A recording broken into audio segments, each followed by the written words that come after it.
Marcos, capítulo 5. Nós vamos ler os versículos 1 até o de número 20.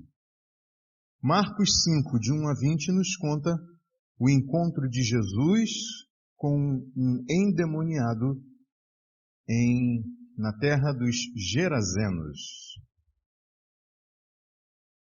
E nos diz assim a palavra do Senhor. Eles atravessaram o mar e foram para a região dos Gerazenos. Quando Jesus desembarcou, um homem com um espírito imundo veio dos sepulcros ao seu encontro. Esse homem vivia nos sepulcros e ninguém conseguia prendê-lo, nem mesmo com correntes, pois muitas vezes lhe haviam sido acorrentados pés e mãos, mas ele arrebentara as correntes e quebrara os ferros de seus pés. Ninguém era suficientemente forte para dominá-lo. Noite e dia, ele andava gritando e cortando-se com pedras entre os sepulcros e nas colinas. Quando ele viu Jesus de longe, correu e prostrou-se diante dele e gritou em alta voz: "Que queres comigo, Jesus, Filho do Deus Altíssimo? Rogo-te por Deus que não me atormentes." Pois Jesus lhe tinha dito: "Saia deste homem, espírito imundo." Então Jesus lhe perguntou: "Qual é o seu nome?" "Meu nome é Legião", respondeu ele, "porque somos muitos." E implorava a Jesus, com insistência, que não o mandasse sair daquela região. Uma grande manada de porcos estava pastando numa colina próxima. Os demônios imploraram a Jesus: "Manda-nos para os porcos para que entremos neles." Ele lhes deu permissão e os espíritos imundos saíram e entraram nos porcos. A manada de cerca de 2.000 porcos atirou-se precipício abaixo em direção ao mar e nele se afogou. Os que cuidavam dos porcos fugiram e contaram esses fatos na cidade e nos campos, e o povo foi ver o que havia acontecido. Quando se aproximaram de Jesus, viram ali o homem que fora possesso da legião de demônios, assentado, vestido e em perfeito juízo. E ficaram com medo. Os que estavam presentes contaram ao povo o que acontecera ao endemoniado e falaram também sobre os porcos. Então, o povo começou a suplicar a Jesus que saísse do território deles. Quando Jesus estava entrando no barco, o homem que estivera endemoniado suplicava-lhe que o deixasse ir com ele. Jesus não permitiu, mas disse: "Vá para casa, para sua família, e anuncie-lhes quanto o Senhor fez por você e como teve misericórdia de você." Então, aquele homem se foi e começou a anunciar em Decápolis o quanto Jesus tinha feito por ele. Todos ficavam admirados. Vamos orar. Senhor Deus e Pai, em nome de Jesus, nesta noite, nós oramos, nós te pedimos, Senhor, que Teu Espírito Santo possa, por meio desta palavra, desta mensagem, desta pregação, nos fortalecer na fé diante das situações impossíveis que se colocam diante de nós, ó Deus. Que possamos olhar para a Tua ação na vida desse Gerazeno e crer no Deus que faz coisas impossíveis. O que nos é impossível é possível para Ti, Senhor. Por isso nós oramos nesta noite e Te pedimos em nome de Jesus. Amém. Você pode sentar, meu irmão, minha irmã. Nós estamos prosseguindo na nossa série de mensagens intitulada O Evangelho de Marcos para uma Igreja Missional. E nós chegamos à sessão onde Marcos passa a narrar uma série de histórias envolvendo Jesus e circunstâncias que são impossíveis ao homem, mas possíveis a Deus. Marcos narra uma série de ocorrências, de circunstâncias, de situações que são de resolução impossível a qualquer pessoa, somente a Deus. Marcos relaciona uma série de situações em que as pessoas se veem totalmente incapazes de agir e reagir ao que está diante delas. e elas não podem realizar nada de efetivo, mesmo que elas se esforcem para tal. São forças descomunais, devastadoras, incontroláveis, irresistíveis e irremediáveis.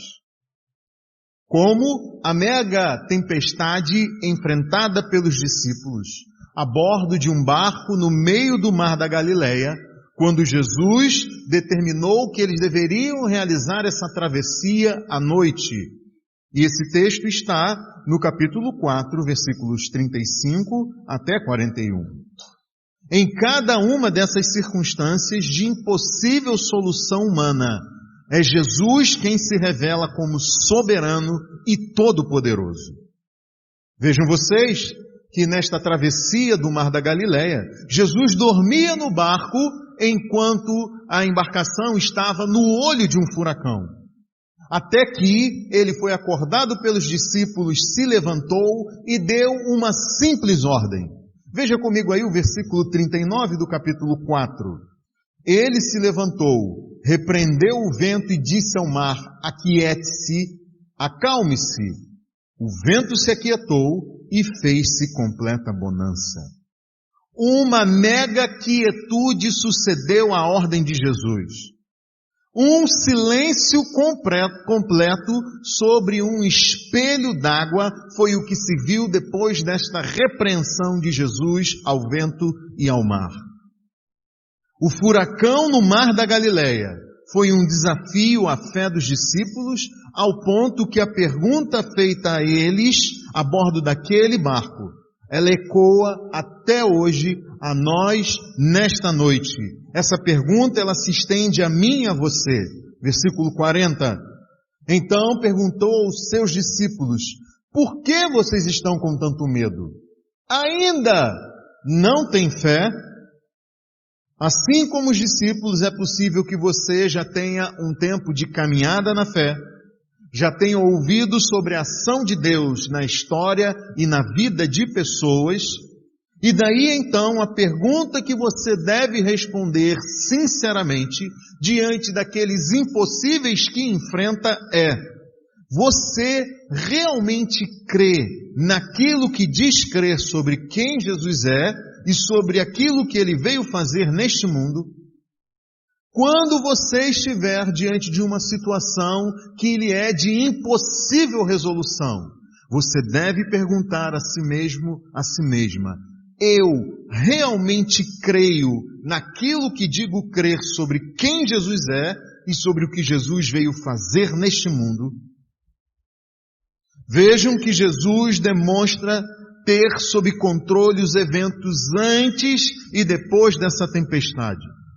E com isso ele deixa todos nós, assim como os discípulos, perplexos e admirados com a autoridade e o poder dele. Depois do que Jesus fez ali no meio do mar da Galileia, os discípulos perceberam que o Deus soberano, todo-poderoso, Criador, estava ali entre eles e com eles. Aquele que nem os céus, nem os mais altos céus conseguem conter, estava dentro daquele barquinho no meio do mar da Galileia. E foi justamente por isso que os discípulos foram tomados então por um mega temor.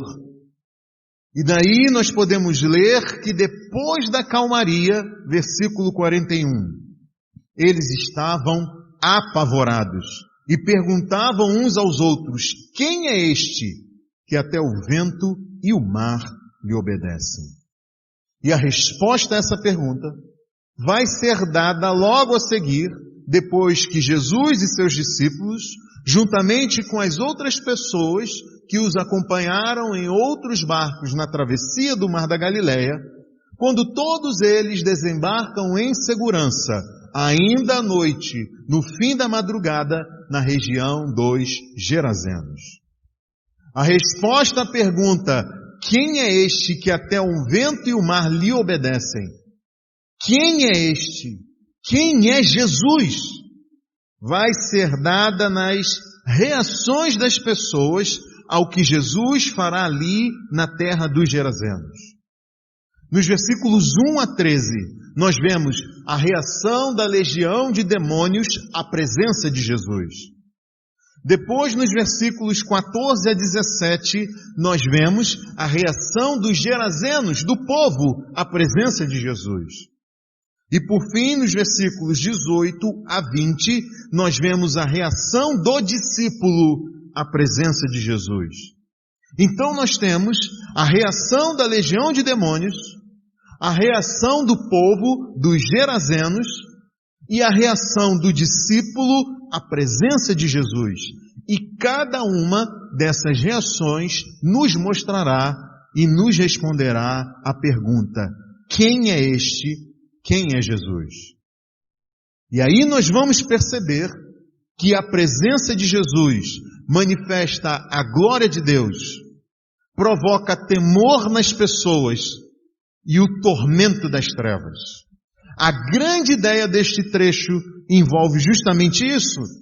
A presença de Jesus manifesta a glória de Deus, provoca o temor das pessoas e o tormento das trevas. Jesus, ele traz consigo o juízo aos demônios, o temor às pessoas e o louvor a Deus.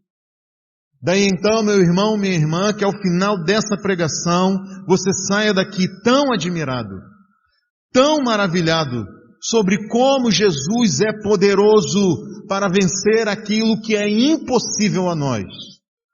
Que você saia daqui sabendo disso, disposta a anunciar, a proclamar, a contar a todos as grandes coisas que Jesus fez, tem feito e pode fazer pela misericórdia dele estendida a nós.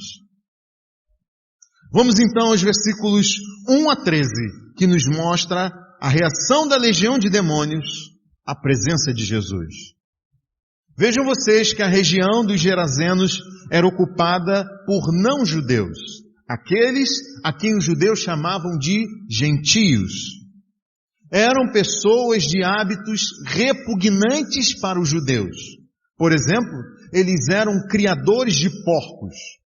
O animal considerado pelos judeus mais impuro de todos os animais impuros. E dentre todos os desprezíveis daquela região, este Gerazeno endemoniado era o mais desprezível de todos, até mesmo para os seus vizinhos. Ele vivia no cemitério. As tumbas das cavernas eram os cômodos da residência dele. Ele era uma fera indomável, invencível. Ele arrebentava as correntes. Ele quebrava os cadeados que eram utilizados para o prender. Ele provocava medo nas pessoas. A família não o queria por perto, menos ainda os seus vizinhos. Ele vivia como um indigente, em uma condição humilhada, ele se escondia na escuridão. Ele não tinha o menor cuidado por si mesmo. Ele era um imundo que se feria e causava danos a si. Ele já nem conversava, nem falava, nem se comunicava. Andava gritando noite e dia por lugares ermos e sombrios. Ele encarnava o mal. Demônios o dominavam. Ele estava subjugado debaixo das patas de Satanás. Esse homem vivia em um estado desesperador, em agonia e se torturando sob a influência de poderes infernais. Ele era um escravo de Satanás. Mas vejam só uma coisa. Ninguém precisa necessariamente estar endemoniado para ser escravo do diabo. Ninguém precisa estar endemoniado necessariamente para ser escravo do diabo. E eu digo isso porque a Bíblia deixa claro que é o pecado que deixa o ser humano em uma condição de escravidão debaixo do poder de Satanás. Mas não é por isso, nem é por isso que alguém deve pensar que comete pecados porque está debaixo de uma influência diabólica. Se a pessoa tem uma vida sexual promíscua, imoral e adúltera, não pode atribuir o seu comportamento ao demônio da luxúria. Se a pessoa ela é avarenta, ela é invejosa, ela não pode atribuir isso ao demônio da ganância. Se a pessoa mente, engana, dissimula, trai, ela não pode dizer que faz isso por causa do demônio da hipocrisia. Jesus mesmo disse que do interior do coração dos homens, vêm os maus pensamentos, as imoralidades sexuais, os roubos, os homicídios, os adultérios, as cobiças, as maldades, o engano, a devassidão, a inveja, a calúnia, a arrogância e a insensatez.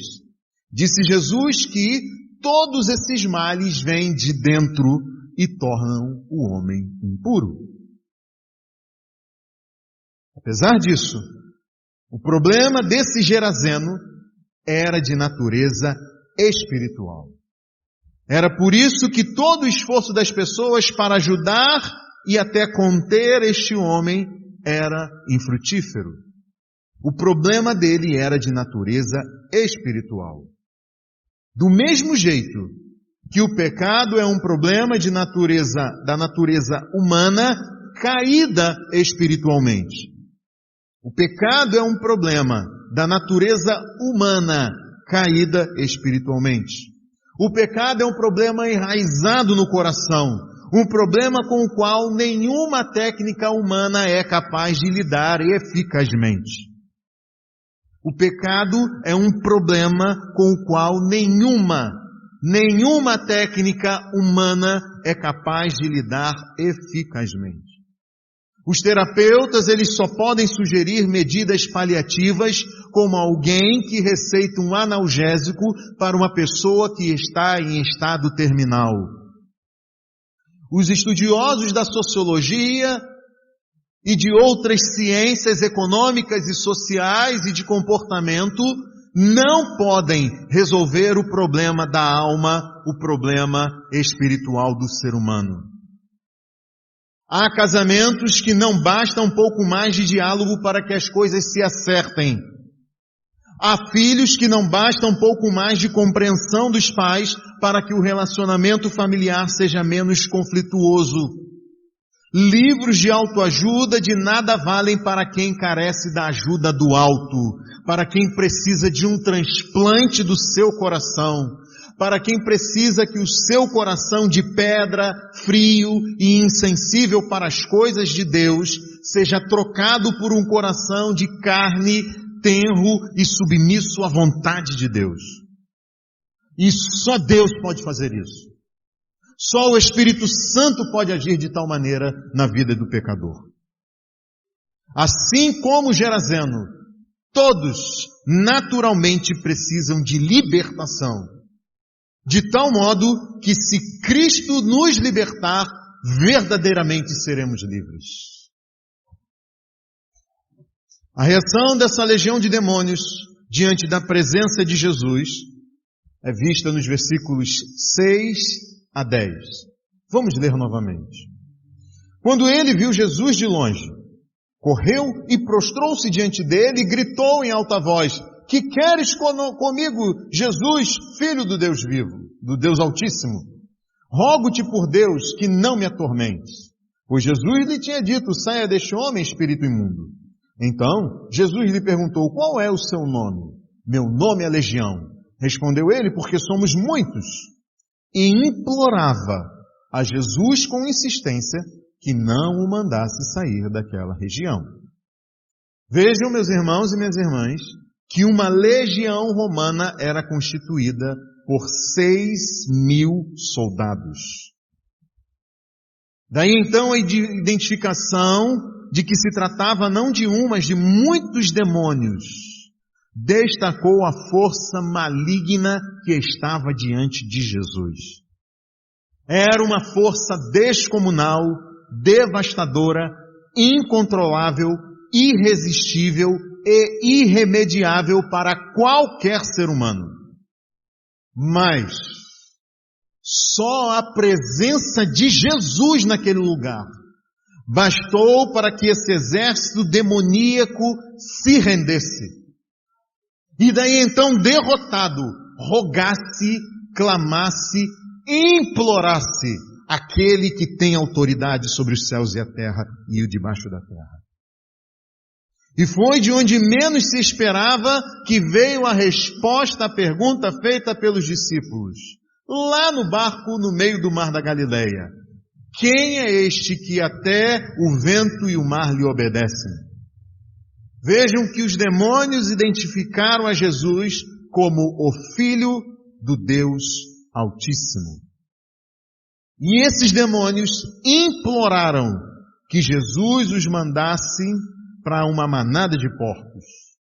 Daí então, 2.000 porcos se jogaram do precipício, deixando claro para todos que Jesus tinha triunfado sobre um grande poder espiritual.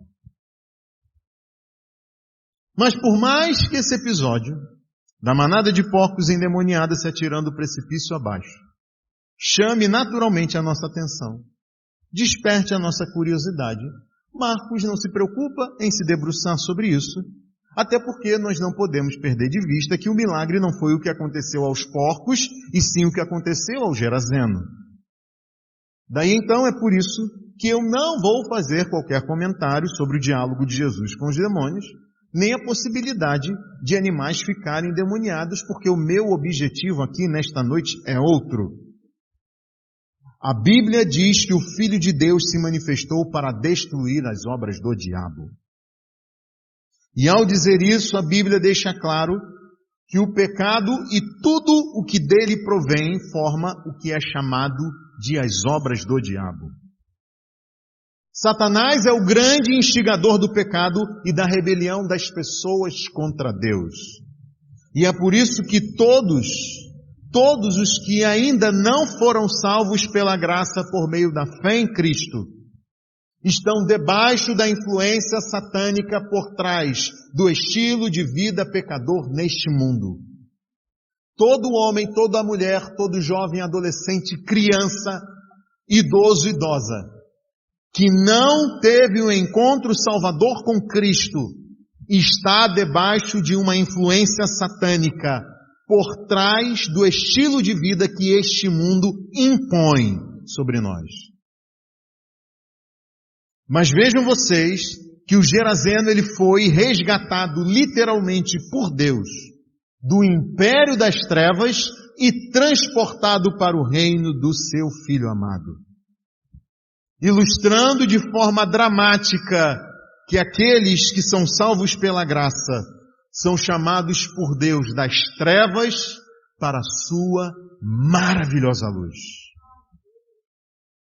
Então Jesus veio destruir as obras do diabo. Mas essa destruição não está restrita à libertação daqueles que estão escravizados pelo pecado.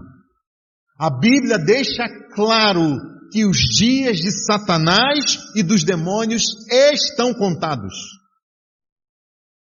E é simplesmente pelo fato de que os demônios não são sabedores de todas as coisas, que esses aqui pensaram que o dia deles tinha chegado e rogaram a Jesus.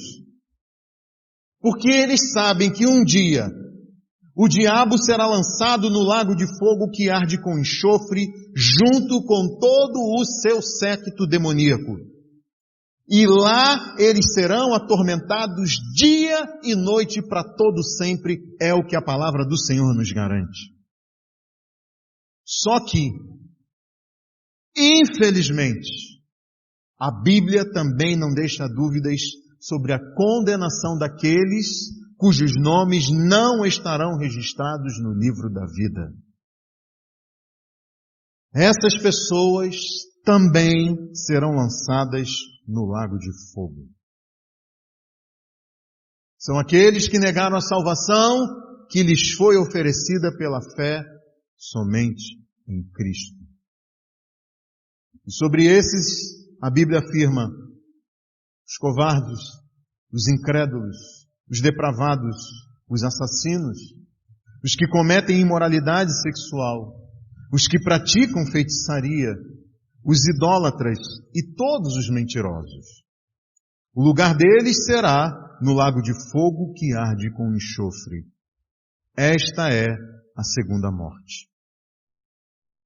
Por isso, então, se você não pode dizer hoje se tem ou não a vida eterna recebida de graça por meio da graça e da fé somente em Cristo, se você não tem a certeza da vida eterna em Cristo, então você não pode fechar os seus ouvidos para o convite do Evangelho nessa noite. Você não pode deixar de se arrepender e crer em Jesus, pensando que voltará para sua casa e ficará impune, porque isso não vai acontecer. A sua negativa ao convite da salvação em Cristo certamente levará você à condenação eterna. E o seu destino será o lago de fogo junto com o diabo. Você irá amargar a segunda morte.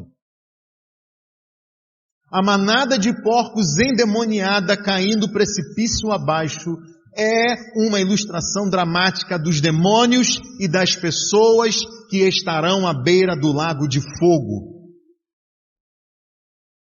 A Bíblia garante que um dia todos os mortos ressuscitarão. Uns para a vida eterna, mas outros para a morte eterna. E todos aqueles que estão destinados, todos nós, melhor dizendo, estamos destinados à morte natural. Mas aqueles cujos nomes não foram encontrados no livro da vida, sofrerão o que a Bíblia chama de segunda morte e serão atormentados dia e noite para todo o sempre. E vejam que a condenação dos impenitentes precisa ocorrer se Deus é realmente santo, justo e bom. Se Deus é santo, se Deus é justo e se Deus é bom, Ele precisa condenar aqueles que não receberam a salvação que lhes foi oferecida por meio da fé em Cristo. E daí então a condenação dos pecadores é motivo para que Deus seja glorificado por quem Ele é, pelos seus atributos. Vejam que nenhum juiz é elogiado por deixar o réu comprovadamente culpado sair livre pelas portas do tribunal. A menos, é claro, que sejamos nós esses réus. Porque a gente pensa e quer ou gostaria de fazer tudo aquilo que bem entende, ainda que seja em oposição a Deus, e não sermos réus culpados. Isso pode ser assustador, mas todo o seu temor e tremor diante dessa realidade não vai lhe trazer bem nenhum se você não se arrepender e crer em Cristo hoje mesmo. Eu não quero ser um porco, como um porco, à beira do abismo, mas lá sendo jogado no lago de fogo. E eu pergunto, e você? O que você me diz disso? Há pessoas que não se importam com essas realidades espirituais, que riem, que chegam a fazer gozação dizendo preferir um lugar quente e divertido como o inferno do que a chatice que deve ser o céu. Há também aqueles que não creem nessas coisas. Mas vejam que quando essas pessoas estiverem à beira do precipício, arrastando seus pés no chão para trás, resistindo à queda, e lá sendo jogadas contra a vontade delas, elas se lembrarão de hoje, quando ouviram Exatamente isso.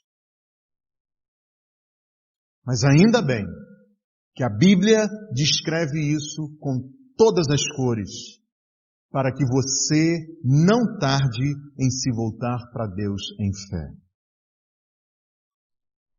Os versículos 14 a 17 nos mostram a reação dos gerazenos à presença de Jesus.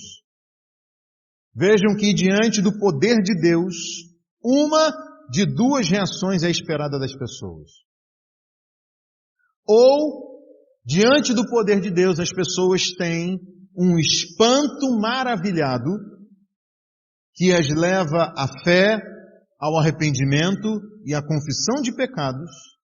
Ou, diante do poder de Deus, as pessoas têm um espanto atemorizado que as leva à oposição e ao desejo de se afastarem da luz ofuscante da santidade de Deus diante delas. E o que nós lemos nos versículos 14 a 15 é muito curioso. Veja aí comigo. Os que cuidavam dos porcos fugiram e contaram esses fatos na cidade, nos campos. E o povo foi ver o que havia acontecido. Quando se aproximaram de Jesus, viram ali o homem que fora possesso da legião de demônios, assentado, vestido e em perfeito juízo. E ficaram com medo.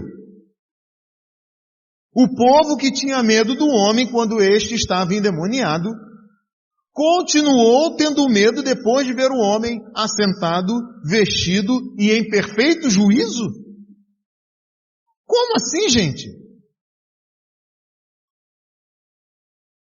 Vejam que aquele que antes se feria, que causava danos a si, agora exibe um aspecto asseado e saudável. Aquele que vivia de forma indigente e humilhada, agora tem a sua dignidade humana restaurada, tem em si a imagem e a semelhança de Deus vivificada. Aquele que antes agia com uma ferocidade invencível, agora age de uma forma cortês e amigável. Como isso podia deixar as pessoas com medo, temerosas, assustadas, espantadas? E a palavra que descreve o medo dos gerazenos aqui é a mesma que descreveu o quanto os discípulos ficaram apavorados depois que Jesus repreendeu o vento e as águas do mar da Galileia. Mas vejam que o temor dos discípulos foi reverente e os levou a uma maior proximidade com Jesus. Agora, o temor dos gerazenos foi um medo por quem Jesus mostrou ser e pelo que Jesus exigia sendo quem ele demonstrou ser. E como no barco no mar da Galileia, aqui na terra dos gerazenos, Jesus mostrou ser Deus. Isso fica claro nos versículos 16 e 17. Os que estavam presentes contaram ao povo o que acontecera ao endemoniado e falaram também sobre os porcos. Então, o povo começou a suplicar a Jesus que saísse do território deles. Aqueles porcos eram a fonte de renda dos gerazenos. Agora, imaginem o prejuízo trazido com a perda de 2.000 porcos. E daí então o prejuízo financeiro superou em importância a libertação do endemoniado na escala de valores dos gerazenos. E aí a gente se lembra do que Jesus disse na parábola do semeador, quando ele comparou as pessoas que são expostas à pregação com terrenos sobre os quais a semente é lançada. E essa semente representa a palavra de Deus. Alguns entre os gerazenos se mostraram como o chão de terra batida, em que a semente lançada foi logo comida pelos pássaros, lembrando a ação de Satanás ao retirar a palavra do coração do pecador, tão logo ela é ouvida. Outros tiveram a palavra sufocada pelas preocupações desta vida, o engano das riquezas e os anseios por outras coisas. como as plantas são sufocadas pelas ervas daninhas enraizadas no solo. Mas havia entre os gerazenos aquele como um homem que fora endemoniado. Há pessoas que são como a boa terra, em que a semente é lançada, ouvem a palavra, aceitam-na e dão uma colheita muito, muito, muito abundante. E daí nós vemos, nos versículos 18 a 20, a reação do discípulo à presença de Jesus. Tendo sido rejeitado pelos gerazenos, Jesus logo se preparou para deixar aquele lugar. Versículo 18. Quando Jesus estava entrando no barco, o homem que estivera endemoniado suplicava-lhe que o deixasse ir com ele. Jesus não permitiu, mas disse: vá para casa, para sua família, e anuncie-lhes quanto o Senhor fez por você e como teve misericórdia de você. Então aquele homem se foi e começou a anunciar em Decápolis o quanto Jesus tinha feito por ele. Todos ficavam admirados. O Gerazeno agora era um novo homem, não apenas transformado, mas também capacitado pela graça de Deus para viver a sua nova vida. Aquele que então tinha abandonado a sua família, agora é incentivado a retornar para o seu lar. Aquele que antes causava pavor nas pessoas, agora vai ao encontro delas para lhes falar sobre a misericórdia de Deus. Vejam que ao longo desse capítulo 5, dos versículos 1 a 20, nós notamos que há 3 súplicas e que Jesus atendeu ao que os demônios imploraram e também a súplica do povo gerazeno. Mas ele negou a súplica do homem que estivera endemoniado. Só que, meus irmãos e minhas irmãs, vejam, não há registros de que Jesus tenha retornado àquela localidade depois desse dia. Daí então, aquele homem se tornou um instrumento nas mãos do Redentor para a proclamação do Evangelho, não só na sua família, mas em Decápolis, que significa 10 cidades. 10 cidades daquela região foram alcançadas pelo Evangelho, pela mensagem de salvação, por meio desse Gerazeno. Há certas súplicas que nós não temos respostas. Ou melhor dizendo, que nos são negadas. E daí a gente fica assim, sem entender. Afinal, eu só estava pedindo para ficar um pouco mais com ele. Mas Jesus me disse não.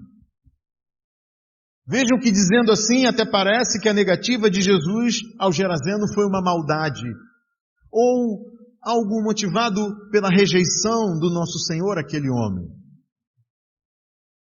Mas Jesus tinha um plano, um propósito muito maior para ele.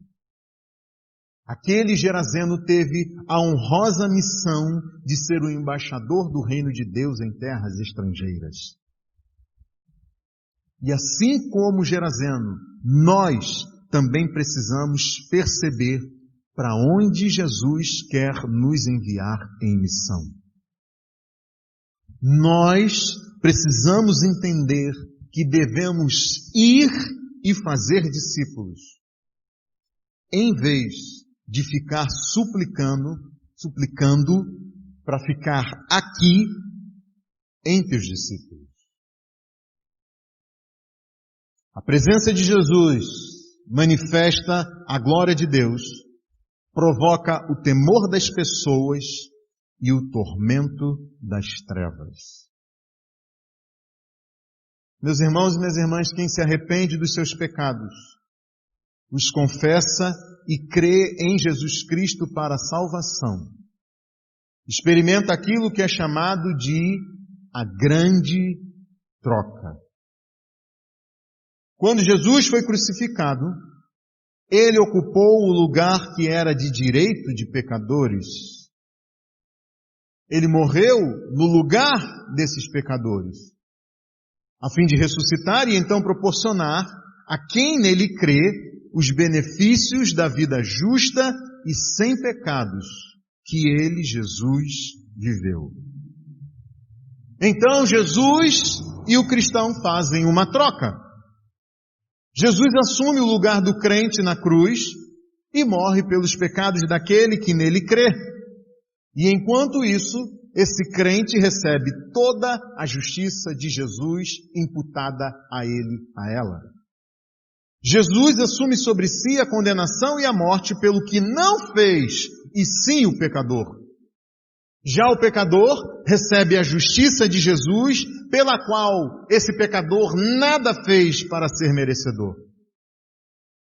O pecador, devedor da justiça de Deus e inteiramente digno de morte, recebe a vida de Cristo, na medida em que Cristo paga com a vida a condenação que era do pecador. Lá na cruz, Jesus fez a grande troca com todo pecador que se arrepende e nele crê. Seja o endemoniado Gerazeno, seja eu, seja você. Foi por aquele Gerazeno grotesco que Jesus morreu na cruz. Foi com aquele Gerazeno desprezível que Jesus fez a grande troca, e é com pecadores como eu e você que Jesus pode fazer esta grande troca. Pessoas que não são nem um pouco melhores do que o Gerazeno no seu pior estado, no meio dos sepulcros, das tumbas, dos mortos. Ninguém está tão afundado em uma vida pecadora, miserável, desprezível e indigna que esteja longe demais do alcance da graça de Deus. Deus é poderoso para transformar vidas. Isso é impossível para mim e para você, mas o que é impossível para nós é possível para Deus. Há pessoas que olham para si, para os seus vícios e veem, isso é impossível, mas o que é impossível para o homem é possível para Deus. E aí eu lhe pergunto, que diferença isso pode fazer hoje em sua vida? Com qual ânimo você recebe essa notícia? Que esperança essa notícia lhe traz em relação às pessoas da sua família, seus amigos e tantos outros com os quais você convive? Que incentivo isso pode nos dar em relação às pessoas perdidas neste mundo? Talvez você diga, eu já desisti dessa pessoa, sabe? Por que você diria isso? Olhe o que aconteceu com esse Gerazeno. Eu lhe digo, seu casamento pode mudar. O adolescente na sua casa pode mudar. O medo pode mudar. A ira pode mudar. Palavras amargas podem se tornar doces. O coração insensível pode se tornar tenro. Quem é egoísta pode se tornar altruísta. Quem estava morto em seus pecados e transgressões pode viver para a glória de Deus. E eu lhe digo, se você não tem um compromisso e um relacionamento íntimo e pessoal com Deus, eu não quero que você pense que ser cristão é ter os seus problemas solucionados. Uma família legal, amigos legais, um trabalho bacana, nenhuma preocupação. Você precisa entender que a sua vida de pecados é hoje, aos olhos de Deus, tão grotesca quanto a desse Gerazeno endemoniado. E veja que isso ainda não é nada comparado ao destino eterno que o aguarda se você permanecer nesse estado. Mas hoje lhe foi apresentada a única saída para você. Uma vez reconciliado com Deus, você encontrará incentivo e propósito para a sua vida. Você vai ter a capacidade de se relacionar com as pessoas ao seu redor de uma maneira transformada, assim como aconteceu com esse Gerazeno.